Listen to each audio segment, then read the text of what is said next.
Hello friends, कैसे हैं आप लोग? उम्मीद है बहुत अच्छे होंगे और पढ़ाई लिखाई सब बढ़िया से चल रहा होगा। इसके पिछले वाले वीडियो में हम लोग विद्युत विभवांतर और विद्युत विभव की बात कर चुके हैं। आज के वीडियो में हम थोड़ा सा उसका क्विक रिकैप करेंगे और विद्युत धारा पढ़ेंगे। उसके लिए शुरू करते हैं आज का वीडियो। सबसे पहले लेते हैं क्विक रिकैप।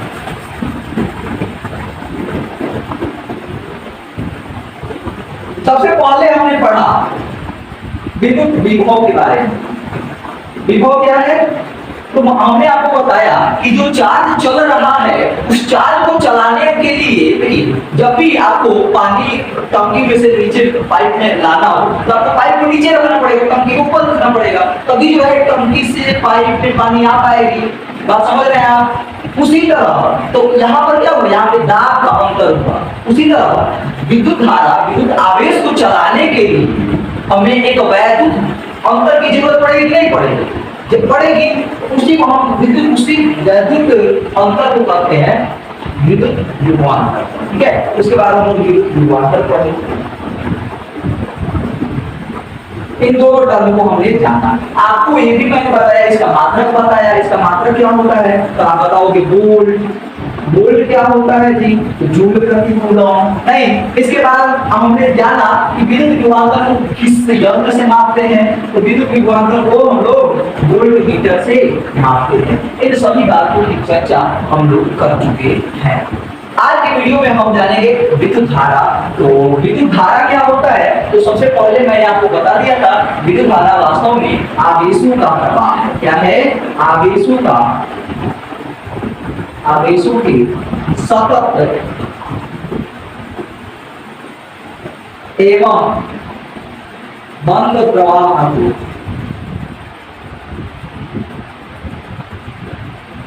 विद्युत धारा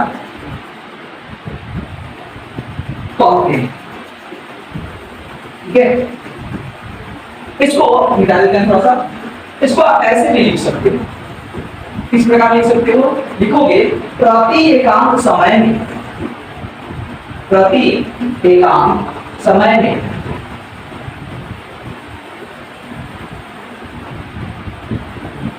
प्रति एकांक समय में किसी चालक तार में। अभी तक तो आप ये बात समझ ही चुके हो कि जब भी विद्युत धारा की बात करेंगे हम चालक ही देंगे। किसी चालक तार में प्रवाहित होने वाली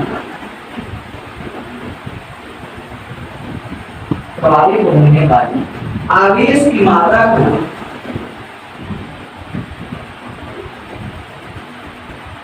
हम विद्युत धारा कहते हैं।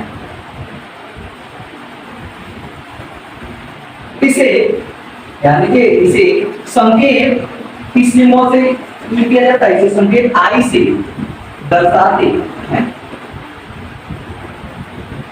तो अगर हम इसका फॉर्मूला लिखना चाहें तो क्या लिखेंगे? लिखेंगे विद्युत धारा बराबर, विद्युत धारा का संकेत हम क्या दे रहे हैं? आई दे रहे हैं, बराबर कुल आवेश, नहीं कुल आवेश और बटा समय। आवेश का संकेत आप क्या दे रहे थे? अभी तक Q दे रहे थे, और समय का संकेत क्या दे रहे थे? V दे रहे थे। इसका मतलब है कि आप कह रहे हो I बराबर Q/E। इसका मतलब ये है कि अगर इसका आपको मात्रक लिखना हो तो क्या लिखोगे? चार्ज का मात्रक क्या होता है? आवेश का मात्रक मैंने पिछले वीडियो बताया था, क्या होता है? कूलम होता है। और बटा समय का मात्रक याद करो, समय का मात्रक क्या होता है? सेकेंड होता है। इसका मतलब है कि विद्युत धारा का मात्रक आ गया कूलम प्रति सेकेंड। कितनी बातें समझ में आ रही है? अब देखिए, इसका मतलब है कि विद्युत धारा का मात्रक आ गया क्या? कूलम। कूलम को C से दर्शाते हैं, सेकेंड को S से दर्शाते हैं। कूलम को पढ़ना सबसे टेक्निकल वाले C से, कूलम प्रति सेकेंड। इसी कूलम प्रति सेकेंड को हम कहते हैं एम्पियर। क्या कहते हैं? एम्पियर कहते हैं। किसके उपलक्ष्य में, किसके सम्मान में कहते हैं? तो आंध्र मेरी एम्पियर के सम्मान में हम लोग इसका नाम एम्पियर रखते हैं। एम्पियर जो है फ्रांस के साइंटिस्ट हैं, उन्हीं के सम्मान में हम लोग इसका नाम, इसका मतलब एम्पियर रखे हुए हैं। तो यह मतलब इसका मतलब है एम्पियर को हम ए से दर्शाते हैं जी, 1 कूलॉम प्रति सेकंड। इस बात को ध्यान में रखना, जहन में बैठा कर, ठीक है। चलिए इन सभी बातों को आप नोट कर लीजिएगा। चलिए अभी हम लोगों ने देखा कि विद्युत धारा बराबर यानी I बराबर Q अपॉन T। इसका मतलब क्या है? इसका मतलब एम्पियर आया और इसका मतलब कूलॉम आया, इसका मतलब सेकंड है। हमसे पूछा जा रहा है, बताइए आप 1 एम्पियर को किस तरह परिभाषित करना चाहेंगे? एग्जाम में परिभाषा पूछी जाती है 1 एम्पियर से आप क्या समझते, तो आप इसको किस तरह से परिभाषित करना चाहेंगे? सोचिए, अगर Q का मान वास्तव में 1 कूलॉम हो जाए, ठीक है, Q का मान वास्तव में 1 कूलॉम हो जाए और T का मान वास्तव में 1 सेकंड हो जाए, तो क्या हमेशा 1 एम्पियर बराबर 1 कूलॉम प्रति सेकंड तो होगा ही है? इतना नहीं हो जाएगा क्या? हो जाएगा। तो इसको कैसे परिभाषित करेंगे? लिखेंगे प्रति एकांक समय,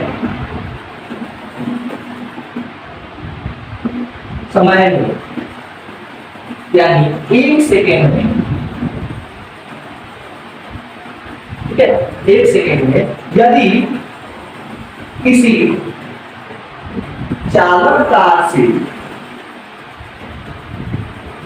1 कूलॉम आवेश की धारा प्रवाहित हो रही है,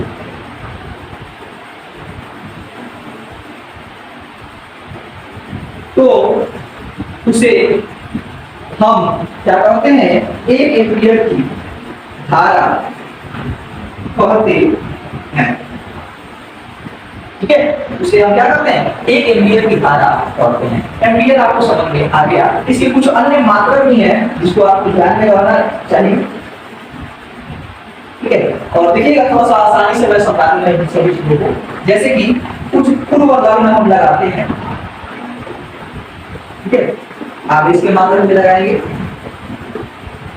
और इधर धारा के मात्रक भी लगाएंगे।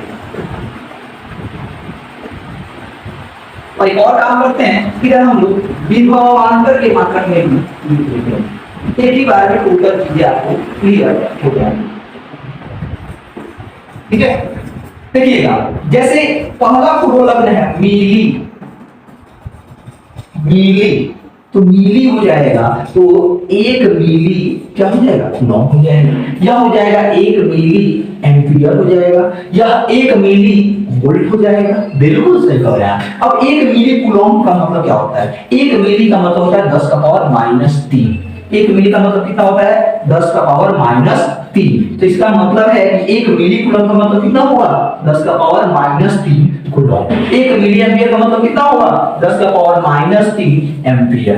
1 मिली वोल्ट का मतलब कितना होगा? 10 का पावर -3 वोल्ट। बात क्लियर हो रहा है? चलिए दूसरा है माइक्रो।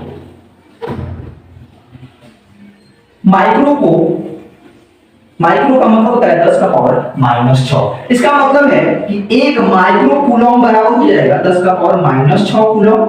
1 माइक्रो एम्पियर बराबर हो जाएगा 10 का पावर -6 एम्पियर, और 1 माइक्रो वोल्ट बराबर हो जाएगा 10 का पावर -6 वोल्ट। तीसरा मात्रक है नैनो। नैनो का मतलब होता है 10 का पावर -9। इसका मतलब है कि ए नैनो को हम लोग n से दर्शाते हैं जी, तो इसका मतलब है कि 1 नैनो कूलॉम बराबर हो जाएगा 10 का पावर -9 कूलॉम। 1 नैनो एम्पियर बराबर हो जाएगा 10 का पावर -9 एम्पियर, और 1 नैनो वोल्ट का मतलब हो जाएगा 10 का पावर -9 वोल्ट। और सबसे आखिरी मात्रक है चौथा किलो। ध्यान रखिएगा, इसका मतलब होता है 10 का पावर 3। इसका मतलब है कि 1 किलो कूलॉम बराबर क्या होगा? 10 का पावर 3 कूलॉम। 1 किलो एम्पियर बराबर 10 का पावर 3 एम्पियर, और 1 किलो वोल्ट बराबर 10 का पावर T। इतनी चीजें आप ध्यान में रखोगे तो आपको कहीं से भी कोई भी सवाल नहीं छूट सकता है। ठीक है, तो ये अन्य मात्रक में आ जाएंगे milliampere, microampere, nanoampere, kiloampere. चलिए इतनी बातें क्लियर हो गई, इन सबको सबसे पहले आप नोट कर लीजिएगा। और चलिए अब जानते हैं हम लोग विद्युत धारा की दिशा। सबसे पहले विद्युत धारा की दिशा को जानते हैं। विद्युत धारा की दिशा क्या है? तो दरअसल जब विद्युत धारा की खोज हो रही थी उस समय हमें इलेक्ट्रॉनों के बारे में कोई जानकारी नहीं थी। ठीक है, इसलिए कहा गया उस समय हमें केवल धन आवेश के बारे में पता था। तो इसलिए कहा गया कि विद्युत धारा की दिशा धन आवेश की दिशा होगी। विद्युत धारा की दिशा क्या होगी? धन आवेश की दिशा। ठीक है, क्या मानेंगे हम लोग? विद्युत धारा की दिशा कैसी होती है? धन आवेश की दिशा होती है। ठीक है, अब बाद में पता चला कि वास्तव में विद्युत धारा में इलेक्ट्रॉन गति करते हैं, धन आवेश जैसा चीज कोई गति करता ही नहीं। वास्तव में मान लीजिए पहले यहाँ पे इलेक्ट्रॉन था, यहाँ पर इलेक्ट्रॉन था। अब बताइए अगर इलेक्ट्रॉन कूद के यहाँ आया तो यहाँ प्लस चार्ज आया कि नहीं आया? आया। फिर यहाँ प्लस चार्ज आएगा तो इधर से इलेक्ट्रॉन लेगा कि नहीं लेगा? फिर यहाँ पे प्लस चार्ज आएगा कि नहीं आएगा? आएगा। फिर इसको प्लस चार्ज आया तो फिर यह इलेक्ट्रॉन लेना चाहेगा कि नहीं लाएगा? इसका मतलब है, और यह इलेक्ट्रॉन लेगा तो इधर माइनस, इधर माइनस, इधर माइनस, यानी प्लस ये तरफ भाग रहा है, माइनस वो तरफ भाग रहा है, इलेक्ट्रॉन इधर भाग रहा है, धन आवेश इधर भाग रहा है। बात समझ में आ गया ना? तो वास्तव में इलेक्ट्रॉन का प्रवाह से विद्युत धारा बनता है, ये बात सही है। लेकिन विद्युत धारा को दिशा क्या माना गया है? विद्युत धारा की दिशा धन आवेश की दिशा मान गई है। इसका मतलब है कि विद्युत धारा की दिशा, अगर हम इलेक्ट्रॉन की दिशा से बात करें तो इलेक्ट्रॉन की दिशा के विपरीत वाली दिशा ही क्या होती है? विद्युत धारा की दिशा होती है। इलेक्ट्रॉन की दिशा के विपरीत वाली दिशा ही विद्युत धारा की दिशा होती है। इलेक्ट्रॉन यहां है तो विद्युत धारा इधर से, इलेक्ट्रॉन इधर से विद्युत धारा इधर से, इलेक्ट्रॉन इधर से विद्युत धारा इधर से, इलेक्ट्रॉन नीचे तो विद्युत धारा। बात समझ में आ गया ना? इलेक्ट्रॉन आपकी तरफ, विद्युत धारा हमारी तरफ, और धन आवेश आपकी तरफ तो इलेक्ट्रॉन हमारी तरफ, और विद्युत धारा आपकी तरफ। बात क्लियर हो गया? चलिए, तो आप कह सकते हो इलेक्ट्रॉन की दिशा के विपरीत दिशा ही विद्युत धारा की दिशा होती है। या फिर कहें तो धन आवेश की दिशा ही क्या होती है? विद्युत धारा। चलिए अब जानते हैं विद्युत परिपथ क्या होता है। तो देखिए, विद्युत धारा जब ना तार में बह रहा है ना, प्रवाहित हो रहा है, वो तार ही क्या है? विद्युत परिपथ है। बात क्लियर हो गया?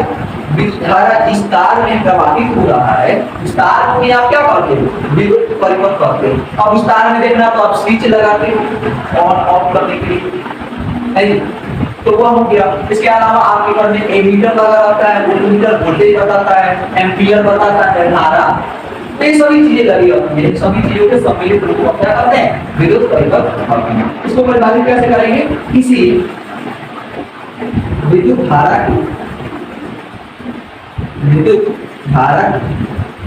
सतत, सतत माने हमेशा, लगातार एवं बंद पथ माने क्लोज लूप होना चाहिए। ऐसा नहीं कि एक तार खुले छोड़ दिए, खुला है तो मतलब परिपथ है नहीं है। बंद पथ को हम क्या कहते हैं? विद्युत परिपथ। कोई दिक्कत नहीं है? ठीक है, इसके बाद है विद्युत धारा का मापक। ठीक है, विद्युत धारा का मापक है। हम यहाँ पे मुख्य रूप से एमीटर की चर्चा करेंगे। देखिए, जब भी हमको एम्पियर जो है ना, एम्पियर वास्तव में एक बड़ा विद्युत धारा, छोटी विद्युत धारा नहीं है एम्पियर। आप देख रहे हो 1 कूलॉम प्रति सेकंड, 1 कूलॉम में होता है 10 का पावर 18 इलेक्ट्रॉन। बताइए 10 के पावर 18 इलेक्ट्रॉन गति कर रहा है तो अब ये एम्पियर धारा प्रवाहित हो रहा है। अब क्या है? तो जब भी बड़े विद्युत धारा का मान निकालना होता है तो हम लोग एमीटर का यूज करते हैं।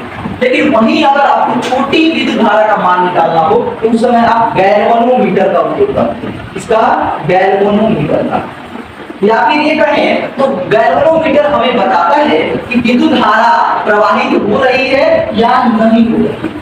ठीक है, जैसे मिली एम्पियर में दे दिया धारा तो उस समय एमीटर मापने में थोड़ा असक्षम हो जाएगा, उस समय किसका उपयोग करोगे?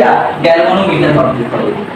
और और अगर एम्पियर 10 एम्पियर 12 एम्पियर का धारा प्रवाहित हो रहा है तो उस समय आप ए मीटर का उपयोग बिल्कुल आसानी से करके आप कर सकते हैं।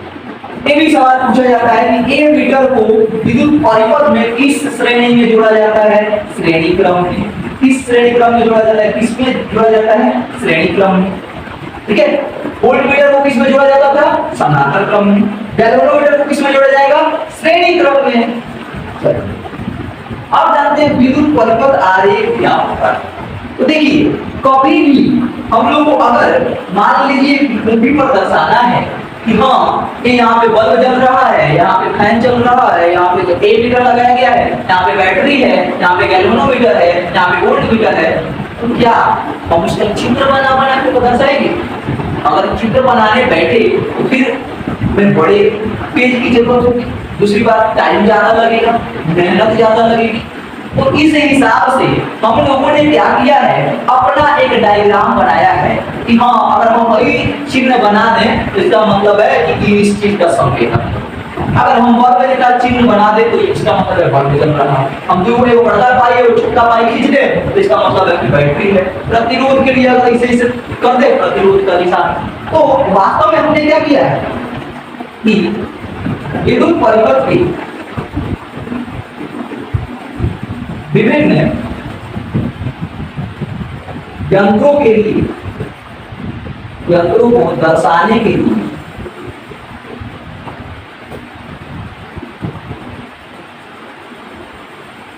हम जिन आरेखों का उपयोग करते हैं उन्हें हम विद्युत परिपथ आरेख कहते हैं। बात किया गया। अभी हम लोग देखेंगे कि इसको हम लोग कैसे दर्शाते हैं। सबसे पहले तो आप लोग इसको नोट कर लीजिएगा। और चलिए हमने बात की विद्युत परिपथ की, तो देख लीजिए सबसे पहले विद्युत परिपथ के अवयव कौन कौन से हैं। सबसे पहला है विद्युत सेल, ध्यान रखिएगा। दूसरा है बैटरी। बैटरी क्या है? विद्युत सेल को 2 को 3 को 4 को 5 को विद्युत सेल एक साथ संयोजित कर दीजिए तो उसी को हम कहते हैं बैटरी कहते हैं। चलिए अगला है प्लग कुंजी। प्लग कुंजी आप समझते होंगे। इसके बाद है तार संधि। ठीक है, तार को जब जोड़ा जाता है ना उसी को कहते हैं तार संधि। जो छोटा छोटा तार को बड़ा लंबा किया जाता है जोड़ा करते हैं तार संधि कहते हैं। तार क्रॉसिंग, बिना जोड़े अगर तार एक दूसरे के ऊपर से तार चला गया तो उसको कहते हैं तार क्रॉसिंग। बात समझ गए ना? बिना जोड़े अगर एक दूसरे के ऊपर से चला गया क्या कहेंगे? तार क्रॉसिंग कहेंगे। यानी इसकी आवाज जो है बिना जोड़े होता है। इसके बाद विद्युत बल्ब, बल्ब को समझते हैं आप लोग। इसके बाद है प्रतिरोधक। प्रतिरोधक क्यों लगाया जाता है? ताकि देखिए और बहुत ज्यादा विद्युत आदान नहीं जाए। वैसे आगे देखेंगे हम लोग प्रतिरोधक कौन होता है। ठीक है, ए उसके बाद है परिवर्ती प्रतिरोधक और धारा निरोधक। दो चीजें हैं, दोनों के बारे में मैं आपको आगे बताता हूँ। इसके बाद है ए मीटर और वोल्ट मीटर। ए मीटर हमने देख लिया है, धारा मापता है। क्या मापता है? धारा मापता है। और यह क्या मापता है? विभवांतर मापता है। चलिए और देखते हैं इनका विद्युत आरेख कैसे खींचते हैं। इनका प्रतीक क्या होता है, यानी विद्युत आरेख किस प्रकार खींचते हैं। चलिए सबसे पहले विद्युत सेल है। विद्युत सेल को हम लोग कैसे दर्शाते हैं? एक बड़ा लाइन, एक छोटा लाइन। ठीक है, छोटा लाइन मोटा होगा, छोटा लाइन मोटा होगा, बड़ा लाइन। ठीक है, बड़ा वाला लाइन जो होगा वहां प्लस चार्ज होता है, छोटा वाला जो लाइन होता है माइनस चार्ज होता है। फिर से मैं दोहरा देता हूं, एक बड़ा और पतला लाइन और एक दोनों के बीच में थोड़ा सा गैप और एक छोटा और मोटा लाइन। बड़ा पतला छोटा मोटा, बड़े वाले पे प्लस चार्ज, छोटे वाले पे माइनस चार्ज। बिल्कुल सही। अब देखिए इसी को हम जोड़ना है। क्या करेंगे? देखिए कभी भी प्लस को माइनस के साथ जोड़ा जाता है, प्लस को प्लस के साथ नहीं जोड़ा जाता है। ठीक है, अगर मान लीजिए कि जैसे हम जोड़ते हैं, एक बड़ा हो गया, जैसे मान लीजिए हम इसको जोड़ते हैं, एक बड़ा हो गया एक छोटा हो गया। ठीक है, फिर क्या करेंगे? एक बड़ा वाले से जोड़ेंगे, फिर एक छोटा, फिर एक बड़ा एक छोटा। देखिए प्लस माइनस, माइनस किससे जुड़ेगा? प्लस वाले से, फिर माइनस, फिर माइनस किससे जुड़ेगा? प्लस वाले से, फिर माइनस। बात समझ में आ गया? मान लीजिए पॉइंट ए है, मान लीजिए पॉइंट बी है, मान लीजिए पॉइंट पी है, मान लीजिए पॉइंट क्यू है। इसके बीच में कई पॉइंट भी है, एक से, दो से, तीन से, 3 सेलों का बना यह बैटरी है। देखिए कभी भी दो या दो से अधिक सेलों का जब समूहन किया जाता है, उनको जोड़ा जाता है, तो हम कहते हैं कि यह बैटरी है। बात समझ में आ गया ना? बैटरी क्या है? सेलों का समूहन, सेलों का ग्रुपिंग। चलो इसके बाद है प्लग कुंजी। अब प्लग कुंजी दो तरह से हो सकता है, एक बंद है एक खुला। अगर बंद हो एक खुला आप देखिए, अगर ऐसे है ठीक है, एंड बीचवा में घेर दिया गया है, अगर खाली है, बिंदु में कुछ नहीं है, इसको हम लोग कहते हैं खुला प्लग। क्या कहते हैं? खुला प्लग। क्या कहते हैं? खुला प्लग। और अगर हम इसी को इसी के बीच में वो बिंदु को उठा दें भैया, अब उठा दे बिंदु को उठा दें, तो इसको हम लोग कहते हैं बंद प्लग कुंजी। क्या कहते हैं? बंद प्लग कुंजी। आगे आता है तार संधि। तार संधि को हम लोग कैसे दर्शाते हैं? जैसे मान लीजिए ये है, तो इसको हम क्या करते हैं? ऊपर से लाइन खींच देते हैं, यही है तार संधि। तार समझ आ गया? इसके बाद है तार क्रॉसिंग। तार क्रॉसिंग को हम लोग इधर दर्शा देते हैं। तार क्रॉसिंग को हम लोग कैसे दर्शा सकते हैं? ऐसे, ऐसे और ऐसे। इसको हम लोग तार क्रॉसिंग करते हैं, ऐसे दर्शाते हैं। इसके बाद है विद्युत बल्ब। विद्युत बल्ब को कैसे दर्शाते हैं? तो इसको यहाँ पे दर्शाया गया। विद्युत बल्ब को कैसे दर्शाते हैं? ये तो हो गया कि आप ऐसे करके बल्ब का चित्र बनाएं। मतलब ये है मान लो कि हमारा चित्र कमजोर है, फिर भी आप तो बना नहीं सकते ना। मान लीजिए विद्युत बल्ब है, आप बल्ब का एक फिगर बना सकते हो, और दूसरा क्या कर सकते हो? आप इसको ऐसे ले आओ, ऐसे ले आओ, एक बीच से ऐसे करके ऐसे, ठीक है? बात समझ आ गया कि दोनों आप बल्ब दोनों में से कोई साइड आप बना सकते हो। इसके बाद है परिवर्ती प्रतिरोधक और धारा नियंत्रक। दोनों अलग अलग चीजें, दोनों का मैं बना देता हूँ। सबसे पहले बनाते हैं परिवर्ती प्रतिरोधक। कैसे बनाएंगे? देखिएगा, एक ऊपर ले जाएंगे, नीचे ऊपर, फिर ऊपर नीचे, ऊपर नीचे, ऊपर नीचे। अगर ऊपर से शुरू किया तो नीचे से करेंगे, ठीक है? तो ऐसे शुरू करते हैं और इसके ऊपर क्या करते हैं? ऐसे क्रॉस का साइन मारते हैं, ठीक है?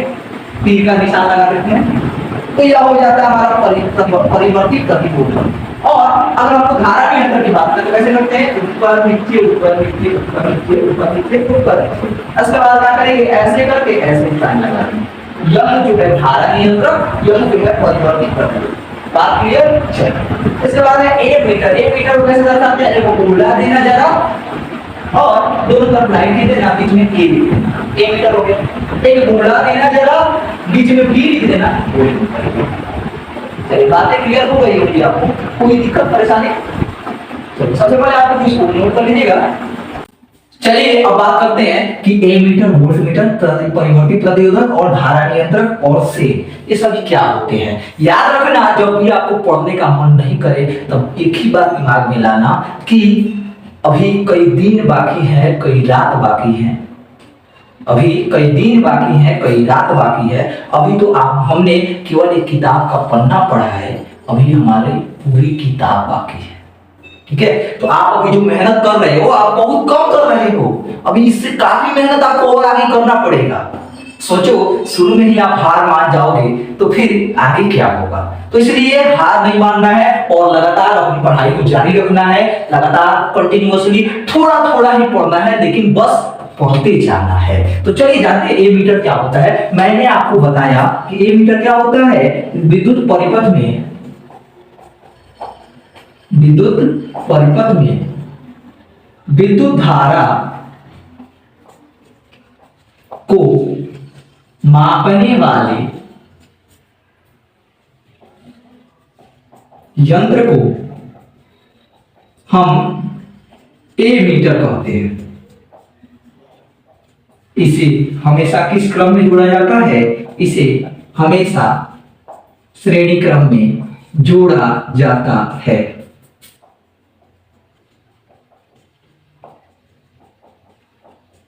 ठीक है? इसके बाद बात करते हैं वोल्ट मीटर क्या किसको कहते हैं। तो देखिए, किसी विद्युत परिपथ में विद्युत विभवांतर का मान बताने वाले यंत्र को हम वोल्ट मीटर कहते हैं। इसे किस क्रम में जोड़ते हैं? समानांतर क्रम में जोड़ते हैं। आगे बात करेंगे कि श्रेणी क्रम क्या होता है, समानांतर क्रम क्या होता है। ठीक है, चलिए अगला है परिवर्तित प्रतिरोधक। सीधा सा मतलब है कि बिना प्रतिरोध में, लिखेंगे किसी परिपथ में, किसी परिपथ में प्रतिरोध के मान में बिना परिवर्तन किए धारा का मान बदलने वाले या बढ़ाने वाले कह सकते हो, बदलने वाले यंत्र को हम परिवर्ती प्रतिरोधक कहते हैं। क्या कहते हैं?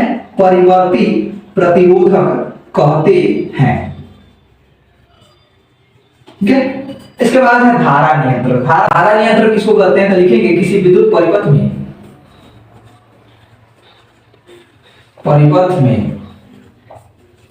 बिना प्रतिरोध में, बिना परिवर्तन किए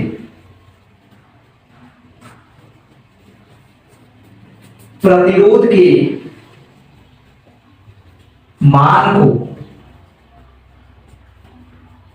नियंत्रित करने वाले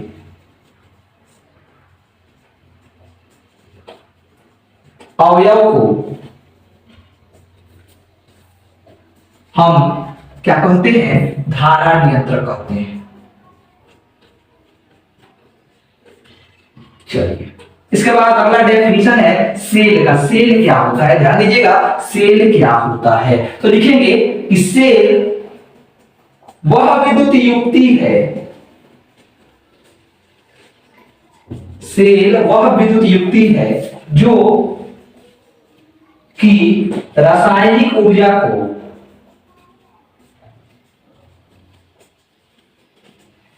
विद्युत ऊर्जा में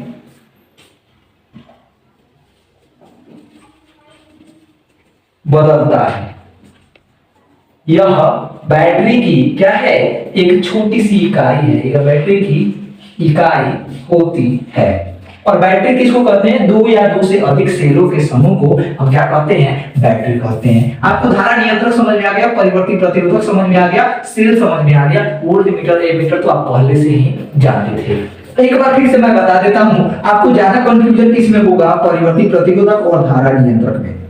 ठीक है। परिवर्ती प्रतिरोधक वह होता है जो कि प्रतिरोध के मान में बिना परिवर्तन किए धारा को कंट्रोल कर लेता है, तो उसको हम परिवर्ती प्रतिरोधक कहते हैं। ठीक है। और धारा नियंत्रक वह होता है कि जो कि बिना प्रतिरोध में परिवर्तन, बिना किसी चीज में परिवर्तन किए बस धारा का मान इधर उधर कर दे और उससे प्रतिरोध को कंट्रोल कर ले, तो उसको धारा नियंत्रक कहते हैं। प्रतिरोध कंट्रोल में आ रहा है धारा नियंत्रक, और विद्युत धारा कंट्रोल में आ रहा है, विद्युत धारा का मान घटाया बढ़ाया जा रहा है, तो उसको परिवर्ती प्रतिरोधक। बात आपको क्लियर हो गई होगी। चलिए अब बात कर लेते हैं हम लोग सेल के बारे में थोड़ी सी विस्तृत रूप में। चलिए अब बात करते हैं बैटरी क्या होता है और सेल और बैटरी में क्या अंतर है। तो बैटरी क्या होता है तो हम पहले ही बता चुके हैं, सेलों के समूह को हम क्या कहते हैं? बैटरी कहते हैं। या फिर आप ये भी कह सकते हो कि बैटरी सेलों का समूह होता है जो विद्युत ऊर्जा को, रासायनिक ऊर्जा को, जो क्या करता है? रासायनिक ऊर्जा को विद्युत ऊर्जा में बदलने का कार्य करता है। अगर बात करें कि सेल के कितने टर्मिनल होते हैं, तो सेल के दो टर्मिनल होते हैं। कितने टर्मिनल होते हैं? संख्या में दो होते हैं। एक होता है धन टर्मिनल और दूसरा होता है ऋण टर्मिनल। ठीक है, यानी प्लस टर्मिनल और माइनस टर्मिनल। प्लस माइनस तो आप लोग समझते हैं, यू बैटरी का वह भाग जो थोड़ा सा देखिएगा ना आप लोग निकला रहता है उसको क्या कहते हैं, प्लस वाला कहते हैं, जो थोड़ा सा धंसा रहता है उसको क्या कहते हैं, माइनस वाला कहते हैं। इतनी बात तो समझते हो ना, दोनों तरफ होता है नहीं, तो एक होता है धन टर्मिनल, एक होता है ऋण टर्मिनल। अब सवाल यह उठता है, सवाल यह उठता है कि विद्युत धारा का प्रवाह किधर से किधर होता है, विद्युत धारा का प्रवाह किधर से किधर होता है, ठीक है। तो विद्युत धारा का प्रवाह याद रखिएगा प्लस टर्मिनल से लेकर यानी धन से लेकर ऋण की ओर होता है। विद्युत धारा का प्रवाह कहां से कहां होता है, धन से ऋण की ओर होता है। विद्युत धारा का प्रवाह धन टर्मिनल से ऋण टर्मिनल की ओर होता है। वहीं अगर आपसे कहा जाए इलेक्ट्रॉन का प्रवाह किस दिशा में होता है, तो बताओ ऋण टर्मिनल से लेकर ऋण टर्मिनल से होकर धन टर्मिनल की ओर किसका प्रवाह होता है, इलेक्ट्रॉन का प्रवाह होता है। इतनी बातें क्लियर रहेंगी क्या, आप कहोगे जी सर बिल्कुल क्लियर रहेंगी। विद्युत धारा का प्रवाह धन टर्मिनल से ऋण टर्मिनल की ओर, और इलेक्ट्रॉन का प्रवाह उल्टा होगा ना, ऋण टर्मिनल से धन टर्मिनल की ओर। बात क्लियर हो गया। चलिए अब हम समझ लेते हैं कि सेल और बैटरी में क्या अंतर है।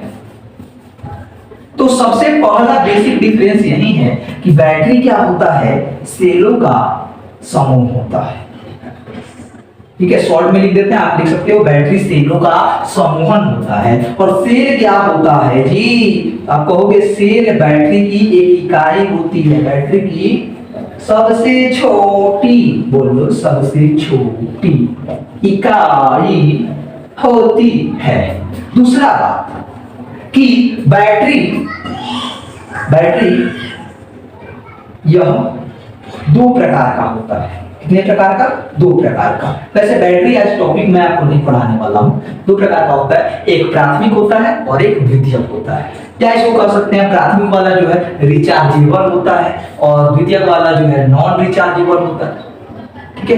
प्राथमिक वाला रिचार्जेबल, द्वितीयक वाला नॉन रिचार्जेबल। यानी एक बार जिसको जो है चार्ज किया जा सके या एक दूसरा जिसको चार्ज नहीं किया जा सके, तो यह दो तरह का होता है। इसमें सेल जो है इसको चार्ज किया जाता है, देखिए इसमें कोई चार्ज यूज करने की जरूरत नहीं है, एक बार यूज कीजिए फेंक दीजिए। यह गीला, सूखा या आरक्षित होता है। अब आप कहोगे गीला में क्या आ जाएगा, तो आप सीधा नमक को पानी में घोल दो ना, वो भी एक बैटरी का काम, सेल का काम करेगा, वो भी एक सेल है, लेकिन बैटरी वह नहीं है। बात क्लियर हो रहा है ना। चलिए तीसरे का, बैटरी जो है महंगा होता है और क्या होता है, भारी होता है, बड़ा आकार का होता है। सेल जो है सस्ता होता है, बात क्लियर है ना, और हल्का होता है, और क्या होता है आकार में छोटा होगा। चलिए चौथा डिफरेंस देखिए, छोटे छोटे और मतलब से आप निकाल रहे हैं उसका, ठीक है। इसका उपयोग जो है अधिक विद्युत धारा के लिए किया जाता है, अधिक विद्युत धारा की आपूर्ति के लिए करते हैं। किसका उपयोग, बैटरी का उपयोग। और इसका उपयोग कम विद्युत धारा, कम समय के लिए, कम समय के विद्युत धारा के लिए या फिर कम वोल्टेज के लिए करते हैं।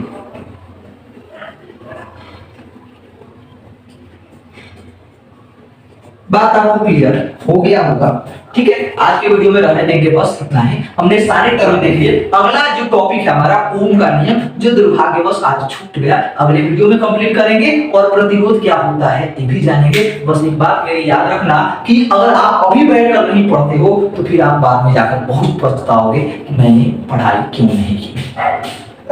तो इसलिए बैठो, पढ़ो, जब तक कंप्लीट ना हो जाए तब तक उठो मत। याद रखो इस तरह से हमें पढ़ना है जैसे कि कल एग्जाम है, ठीक है। हर बार ऐसी बैठकर पढ़ाई करो कि जैसे कल एग्जाम आपका होने वाला है, वह पढ़ाई आपका जरूर रंग लाएगा, जरूर काम करेगा और एग्जाम में अच्छे मार्क्स भी आएंगे। बहुत बहुत धन्यवाद।